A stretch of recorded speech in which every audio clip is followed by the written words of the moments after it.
हमारी सफ़े इसी तरीके से उन मुश्किलात का मुकाबला करती हुई नजर आएंगी। सभी की सलामती के लिए आवाज़ बुलंद नाराए सलावत।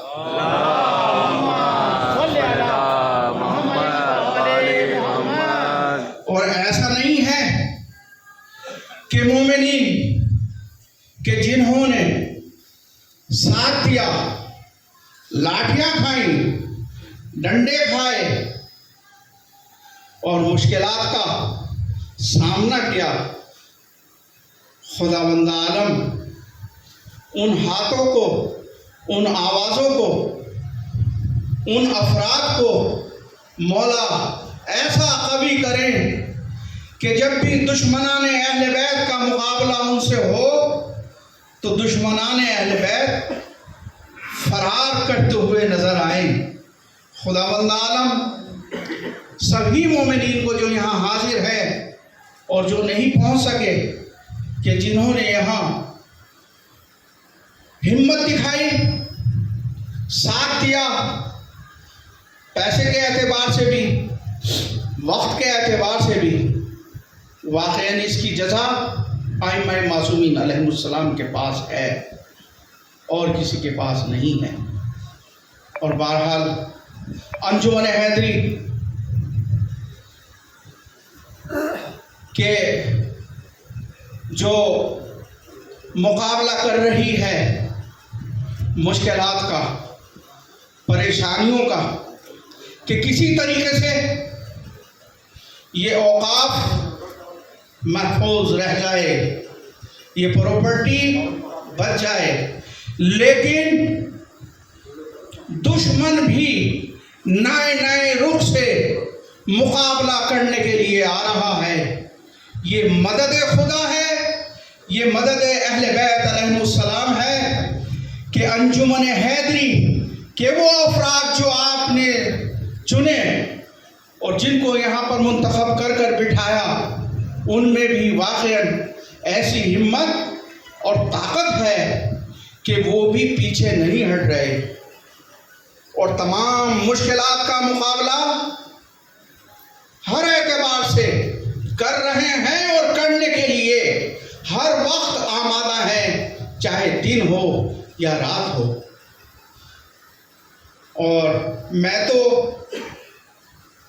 जनाब बहादुर अब्बास साहब और नैयर साहब से इस बात को कहूँगा कि वो मुश्किलात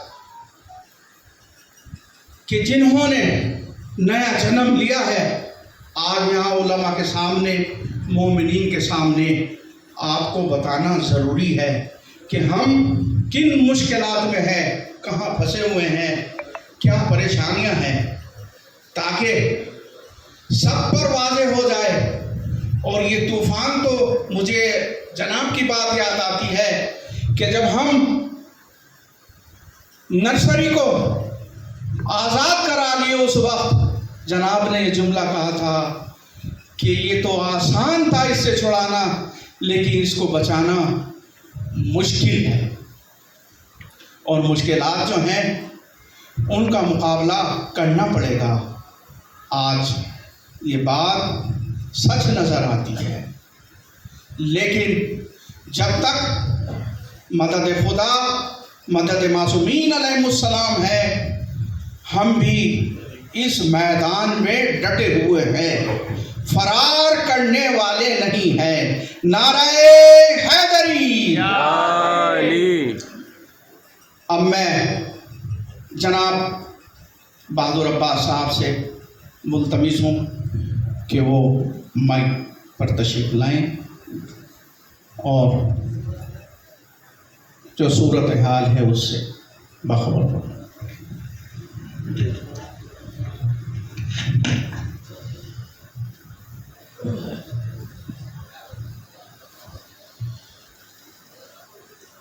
राइस में मौजूद तमाम उलमाए कराम, ज़िम्मेदारान और यहाँ मौजूद तमाम हाज़िरीन, अस्सलामु अलैकुम। वालेकुम अस्सलाम।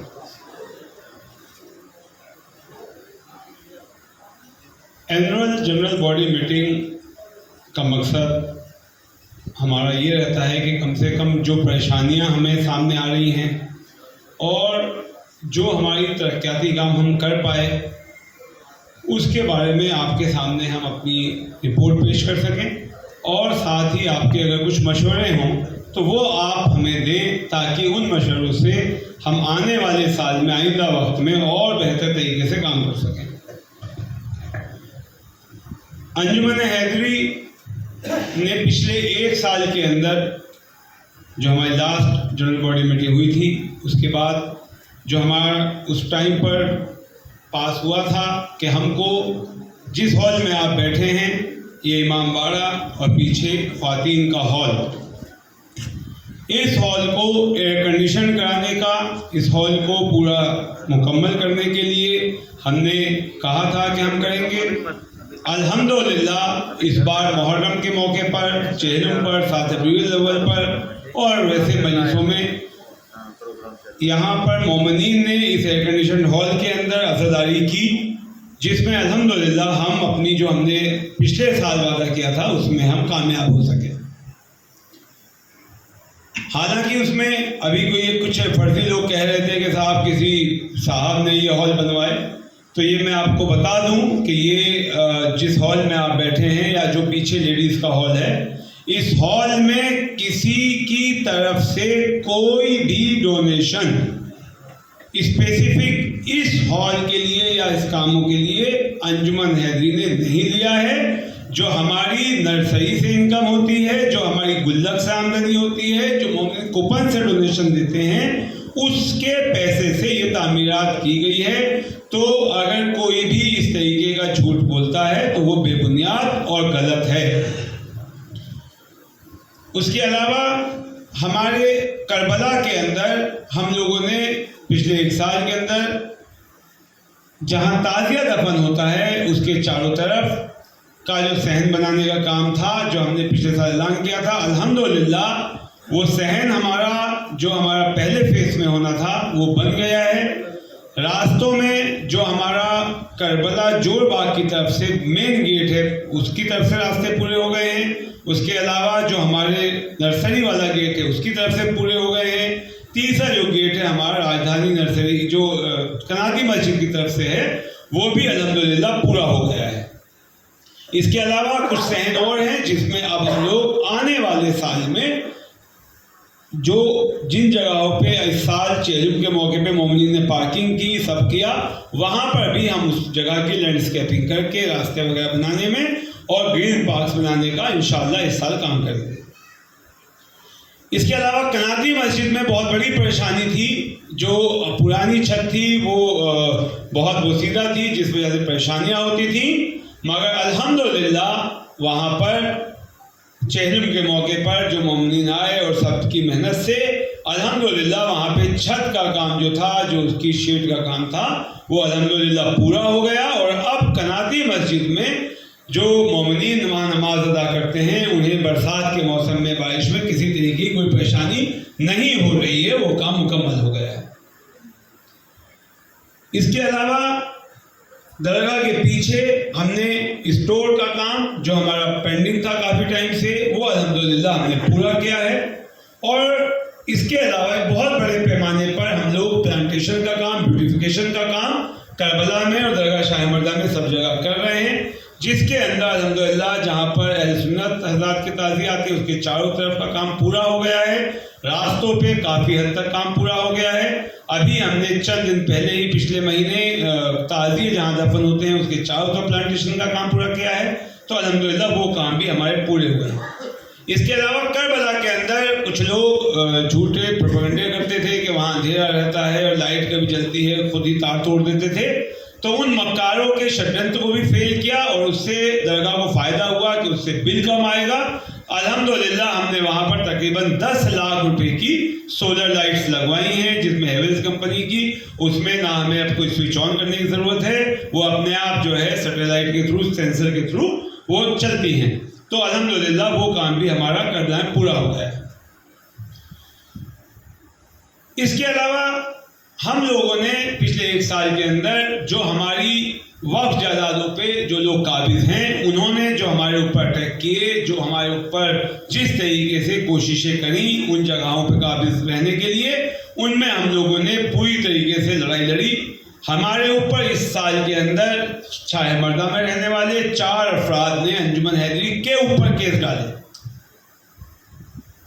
मतलब ये समझने की बात है, प्रोपेगेंडा करते हैं कि अंजुमन हैदरी हमें खाली करा रही है। असलियत ये है कि अमानतुल्लाह के साथ मिलके उन लोगों ने अंजुमन हैदरी के ऊपर केस डाले हैं, ना कि अंजुमन हैदरी ने उन काबिजों के खिलाफ केस डाले हैं। जबकि पिछले 10 साल से वो लोग लगातार कोई किराया अदा नहीं कर रहे थे। अब अल्हम्दुलिल्लाह उसमें बड़ी कामयाबी ये मिली है कि उस टाइम उन्हें लगा था कि ये चोर अमानतुल्लाह खान जो है उनको इन जगहों का मालिक बना देगा, मगर जब उसके मुतालिक हम लोगों ने EOW में कंप्लेंट करी, क्राइम ब्रांच में इन्वेस्टिगेशन हुई और उसके बाद ACB में FIR होने के बाद उसके ऊपर जांच हुई, तो अब वक्फ बोर्ड ने कोर्ट के अंदर बाकायदा उन केसेस में जिनमें वो पहले यहाँ के एनक्रोचर्स को सपोर्ट कर रहे थे, उन सब के अंदर कोर्ट में एफिडेविट दाखिल कर दिए हैं वक्फ बोर्ड ने, जिसमें उन्होंने साफ तौर पे जो लीगल पोजीशन थी वही लीगल पोजीशन दोहराई है कि ये लोग यहाँ पर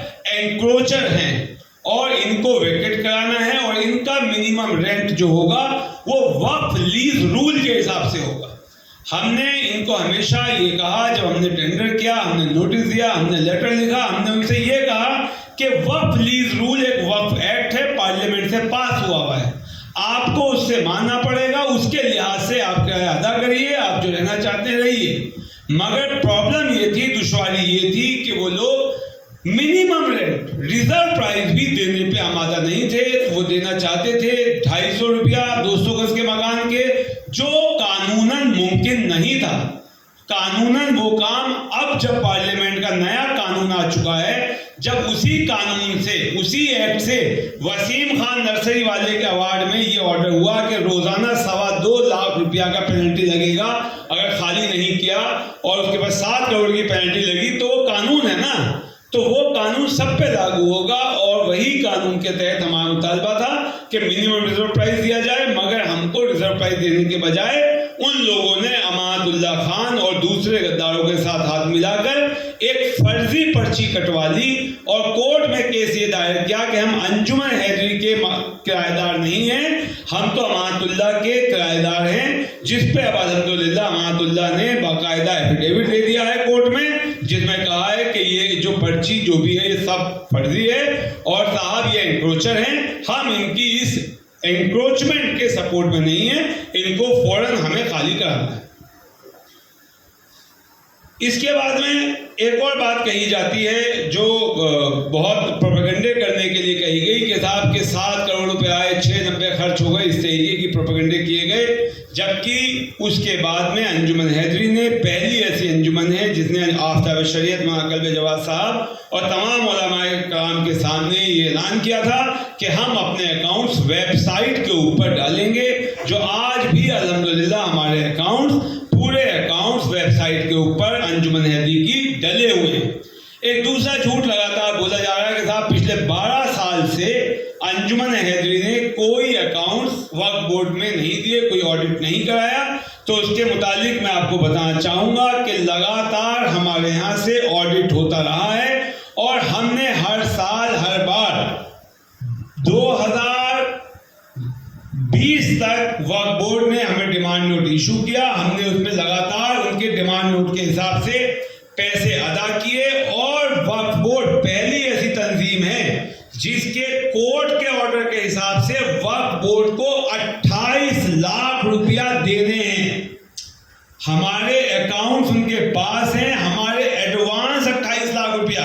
जब नर्सरी वाले का केस चल रहा था तो उन्होंने, ताकि केस बीच में खत्म हो जाए, वक्फ बोर्ड जैसी तंजीम ने, जिसका अभी आपने सुना होगा कि केजरीवाल ने 101 करोड़ रुपया उनको दिया, उन्होंने वक्फ बोर्ड ने कोर्ट में आके ये कहा कि हमारे पास फीस अदा करने के लिए पैसे नहीं है ताकि केस खत्म हो जाए। तब हमने कहा कि नहीं, वक्फ बोर्ड के पैसे भी, वह जज ने पूछा कि आप दें, वक्फ बोर्ड आपको अदा कर देगी। हमने कहा हाँ हम अदा कर देंगे, मगर आप केस ना रोकें। तो आर्बिट्रेटर साहब के ऑर्डर की वजह से हम लोगों ने 28 लाख रुपया वक्फ बोर्ड के अकाउंट का तो दे दिए, 28 वक्फ बोर्ड के अकाउंट के भी हमने अदा किए, जो अभी वक्फ बोर्ड को हमारे देने हैं, वक्फ बोर्ड को हमारे देने हैं। तीसरी बात ये कही जा रही है कि साहब एक बड़ी अजीबोगरीब परेशानी है कि झूठ आदमी उस कदर बोल रहा है, उसे लगता है कि सब लोग बेवकूफ हैं। अभी कोर्ट के अंदर दिल्ली हाई कोर्ट में एक केस चल रहा है, जिसमें कोर्ट केस ये डाला गया है मैनेजमेंट कमेटी की तरफ से, जो फर्जी मैनेजमेंट कमेटी अमानतुल्लाह खान ने बनाई थी, जिनमें एक साहब रोजाना एक फर्जी वीडियो जारी करते हैं कि हम जमहूरियत चाहते हैं, हम इलेक्शन चाहते हैं, हम जमहूरियत की वजह से कर रहे हैं। अब उनका सुन लीजिए उनकी जमहूरियत की दलील। अंजुमन हैदरी में तो इलेक्शन के थ्रू इलेक्ट होके आते हैं। अब वो जो जमहूरियत का नकली नाटक का शोर मचा रहे, फर्जीवाड़ा कर रहे हैं, उनकी सुन लीजिए। उन्हें अमानतुल्लाह खान ने अपॉइंट किया है। उनका कहना यह है कि जितने इदारे हैं, चाहे दरगाह शाह मर्दा हो, शिया जामा मस्जिद हो या आपका पंजा शरीफ हो, चारों जो हमारे इदारे हैं शियाओं के, जिसके हमारी चारों तंजीमें गजटेड मुतवल्ली हैं। अभी शिया जामा मस्जिद का भी इलेक्शन दिसंबर में होने जा रहा है, यहाँ निशी भाई बैठे मेंबर हैं वहाँ के, वहाँ दिसंबर में होने जा रहा है। तो हमारे तमाम तंजीमों में ये सिस्टम है कि इलेक्शन करके कम्युनिटी अपने नुमाइंदों को चुनती है, मगर वहां पर अमानतुल्लाह ने उन्हें चुन के भेजा। तो किसी साहब ने उनसे सवाल करा, भाई ये जमहूरियत कैसी है? तो उन्होंने कहा उसे ओखला की आवाम ने चुना है, तो जिसको वो चुनेगा वो जमहूरियत कहलाएगी। इस लेवल के जाहिल। उनकी वीडियो जमहूरियत की रोज आती हैं। उनसे पूछा गया कि भैया कि जमहूरियत को कहें, वो क्योंकि नुमाइंदा कौम का ओखला के नुमाइंदों का चुना है, तो जिसको वो बना देगा वो जमहूरियत। दूसरा, सबसे बड़ा कौम को जागने की जरूरत है। मैं बार बार कह चुका हूं यहाँ और अंजुमनों की तंजीम के, हाई कोर्ट में आप अपने वकील भी भेजें, कोर्ट की प्रोसीडिंग सुने। कोर्ट में ये गद्दार कौम जो केस लड़ रहे हैं वो ये है कि ये तमाम जमीनें, कोई भी जो गजट है जिसमें हम गजटेड मुतवल्ली हैं, हम कोई मुतवल्ली नहीं, इन जगहों की वक्फ बोर्ड मालिक है। और वक्फ बोर्ड जिसे चाहे चोर को बनाए, डाकू को बनाए, जिसे चाहे वक्फ बोर्ड बना के भेजे, वो उस वक्फ बोर्ड की कमेटी यहाँ पर निगरानी करेगी। जबकि पिछले 70 साल में आज तक किसी वक्फ बोर्ड के चेयरमैन ने, किसी वक्फ बोर्ड ने यहाँ पर कभी कोई कमेटी नहीं बनाई, कोई तश्कील नहीं करी, क्योंकि कानूनन अंजुमन हैदरी या शहदुस्सबा तमाम तंजीमें गजटेड मुतवल्ली।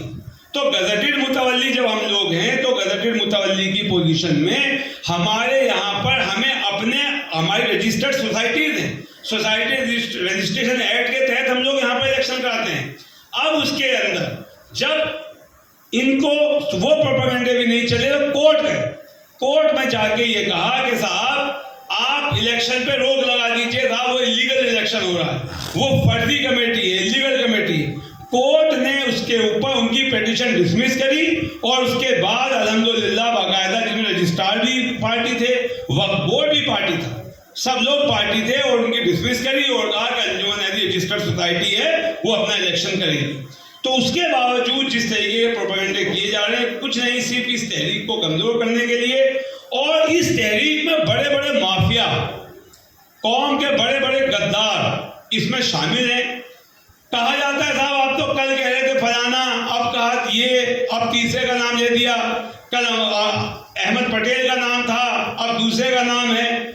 जो जिस वक्त सामने आएगा, जिसके सबूत पाए जाएंगे, उसका नाम बताया जाएगा। अगर कल कोई दूसरा चोर था, आज उसके साथ एक और मिल गया, तो क्या उसका नाम नहीं बताया जाएगा? क्या उसके सबूत जारी नहीं किए जाएंगे? जो दरगाह के खिलाफ है उसके लिए हमारी जिम्मेदारी है कि हम बताएं कि किस तरीके से क्या चल रहा है। अब मैं आपको एक सबसे अहम बात बताने जा रहा हूं, जो बहुत ही हमारे सबके लिए परेशानी का सबब भी है, और हम लोगों को उसके ऊपर मुत्तहिद होकर अब इस पे कुछ सोचना पड़ेगा और एक बड़ी लड़ाई का आगाज मुझे लगता है करना पड़ेगा।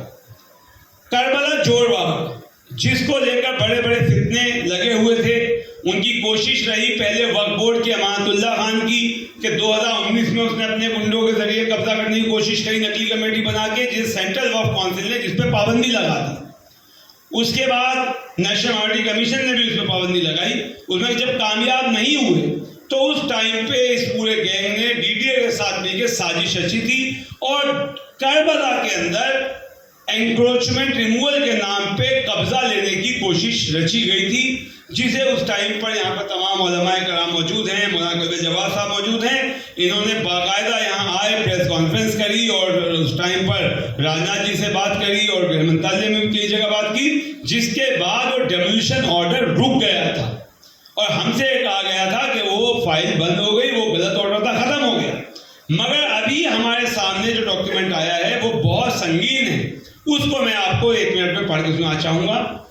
Land under reference that is khasra number 26 mean 27 mean 28 mean revenue state Aliganj falls within the boundary wall known as Badi Karbala. जो बड़ी करबला की चहार दीवारी है उसके अंदर की बात कर रहे हैं और पहला ऐसा ऑर्डर है जिसके अंदर बगैर लिखा जा रहा है कि हम चहार दीवारी के अंदर की बात कर रहे हैं जो बड़ी करबला है। उसके बाद proposal for removal of unauthorised encroachment from government land which is in a form of newly built roads. जो रास्ते जहां से ताजिए आए, जायरीन आए, जो ये सब आए, ये उसको एंक्रोचमेंट बता रहे हैं डीडीए लैंड पर। मतलब दरवाजे के अंदर की हमारी जगह है जहां ताजिए दफन हो रहे हैं, जहां पर हमारी अज़ादारी होती आई है, उसको ये कह रहे हैं कि ये गवर्नमेंट लैंड है और ये कहकर ये ऑर्डर पास कर रहे हैं in shapes of and boundary wall except religious structure from khasa number 26 mean 27 mean 28 mean Aliganj was sent to competent authority. Further, Honorable LG has approved the proposal. Honorable Lieutenant Governor has approved the proposal of DDA for taking further action on removal of encroachment in consultation with Delhi Police. तो Delhi police के साथ बात करके कब्जा Karbala की जगह पे लेने के लिए बाकायदा एलजी से ऑर्डर पास कराएंगे। जब हमने इसमें जांच करी, हमने फाइलों का इंस्पेक्शन तक पहुंचे तो पता ये चला कि डीडीए के कुछ मक्कार अधिकारियों ने, जिनको हमारे कौम के कुछ गद्दार जिनके साथ मिले हुए हैं, जिनका मकसद ये है कि चाहे कुछ हो जाए, किसी भी तरह अंजुमन हैदरी की बदनामी होनी चाहिए, चाहे कुछ हो जाए, यहाँ पर जो तरक्याती काम चल रहे हैं वो रुकने चाहिए ताकि हम ये कह सकें देखिए साहब ये क्या हो गया। तो हमने जब फाइल का इंस्पेक्शन किया तो रेवेन्यू रिकॉर्ड के अंदर फॉर्जरी की गई है, हेरा फेरी की गई है।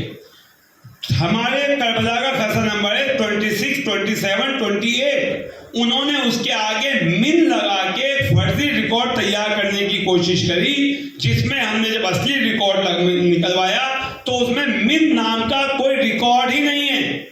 हमने जब तहरीक शुरू की थी 2010 में तो अल्हम्दुलिल्लाह हमने पूरी अलीगंज का पूरा रेवेन्यू रिकॉर्ड निकाल लिया था। तो ये 2010 में रेवेन्यू रिकॉर्ड था और जब 2022 में तैयार किया गया फर्जीवाड़ा करके, ये दोनों में तब्दीली है। ये बिल्कुल वैसे ही है जैसे छोटी करबला के रिकॉर्ड्स में हेरा फेरी करके कब्जे की कोशिश की गई थी।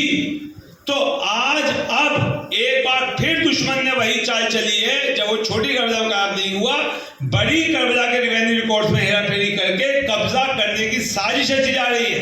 वहां से जो नर्सरी चल रही है उसे कहते हैं कि गवर्नमेंट लैंड पर है, वो जो वहां पर रास्ते बने उन्हें गवर्नमेंट लैंड बताया जा रहा है, जो वहां पर तरक्याती काम हो रहे हैं उसे गवर्नमेंट लैंड पर बताया जा रहा है।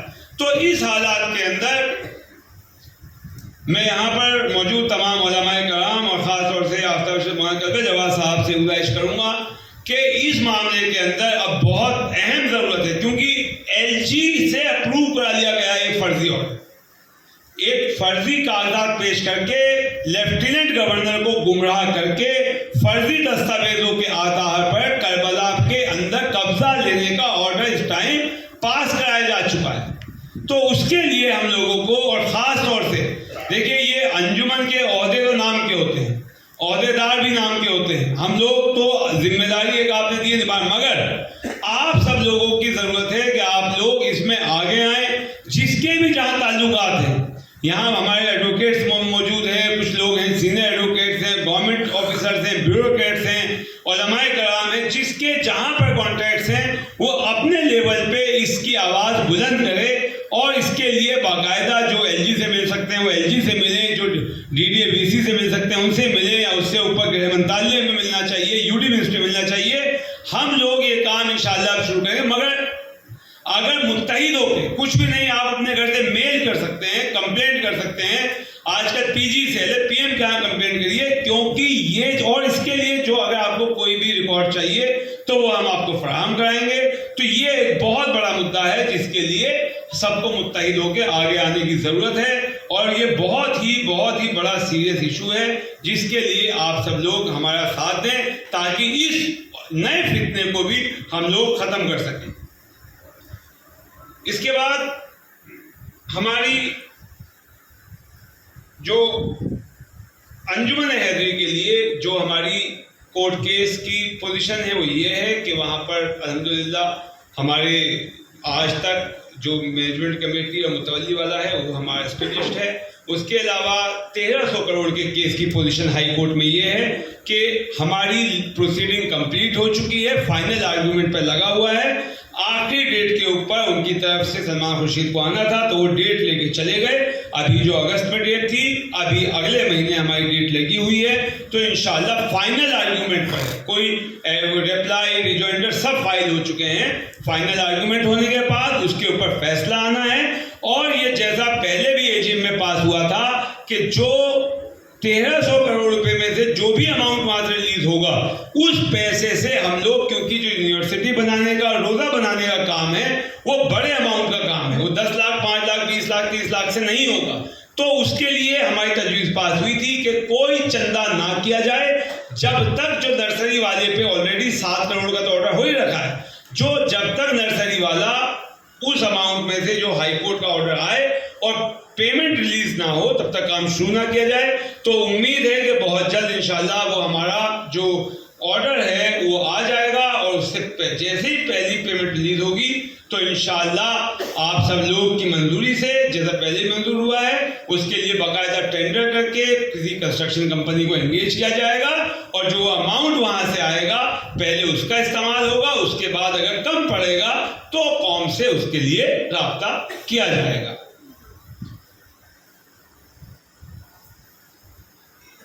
इसके अलावा लास्ट में हमारे अकाउंट्स की पोजीशन, कि हमारी क्या इनकम रही, क्या खर्चे रहे, उसके लिए जनाब अहमद डोसा साहब हमारे फाइनेंस सेक्रेटरी हैं, वो यहाँ मौजूद है। तो वो इससे पहले कि यहाँ पर अपनी बात रखें, अगर कोई मेंबर कोई सवाल अगर करना चाहे इन इश्यूज़ के बारे में तो वो सवाल पूछ सकते हैं, तो वो मैं उसका जवाब आपको दे दूँगा। कोई DDA से रिलेटेड जो इशू है या कोई भी अगर इशू है तो आप पूछ सकते हैं। अगर किसी का कोई सवाल है इसके मुताबिक तो हमसे पूछ सकते हैं। ठीक है। इसके अलावा अगर बाद में भी कोई सवाल आए तो आप डायरेक्टली मेरे नंबर पे, ज़ाहिर हुसैन साहब के नंबर पे रब्ता कर सकते हैं, और जो भी अगर कोई सपोर्टिंग डॉक्यूमेंट चाहिए तो आप हमसे ले सकते हैं। वो सपोर्टिंग डॉक्यूमेंट, इस ऑर्डर की कॉपी जो DDA ने पका ये चल रही है प्रोसीडिंग, या हमारे रेवेन्यू रिकॉर्ड की, तो वो आप हमसे ले सकते हैं। अब मैं जनाब अहमद डोसा साहब से गुजारिश करूँगा कि वो आएँ और अंजुमन हैदरी के जो हिसाबात हैं और जो हमारी क्या तरक्की हुई, क्या हमने पहले नर्सरी से हमें 2 लाख रुपए साल मिला करते थे और अब से तकरीबन 4 गुना ज़्यादा जगह पे वो उस पर कब्जा करके बैठा था, अब 1/4 जगह है, और उसके बाद हम 2 लाख के बदले कहाँ तक पहुँचे और हम लोग उसमें क्या कर पा रहे हैं, वो सब रिपोर्ट साल भर में क्या किया वो हमारे जनाब अहमद डोसा साहब फाइनेंस सेक्रेटरी पेश करें।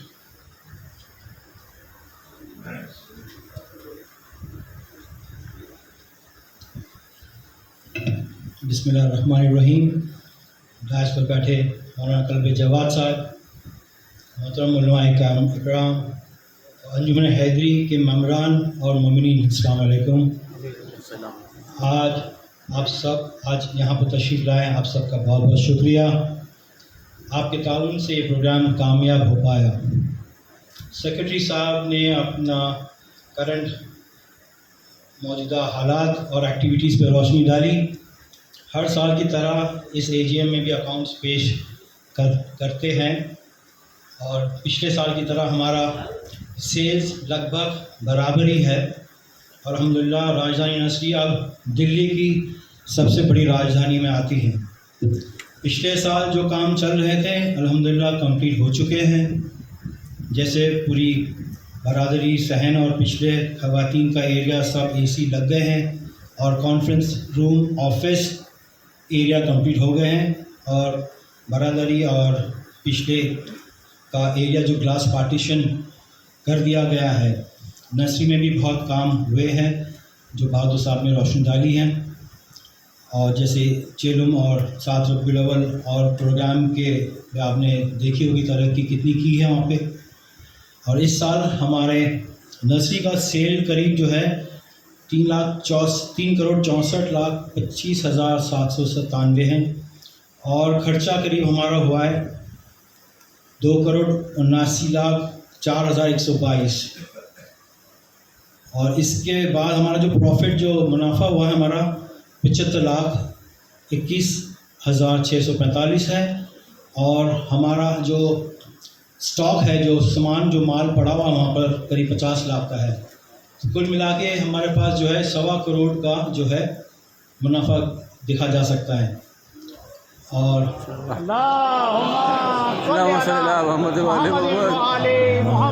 जैसे बहादुर साहब ने बताया कि पिछले सालों में जब की आमदनी हमारी साल में 2 लाख होती थी वो आज जाकर करीब 1.25 करोड़ हो गए अल्हम्दुलिल्लाह।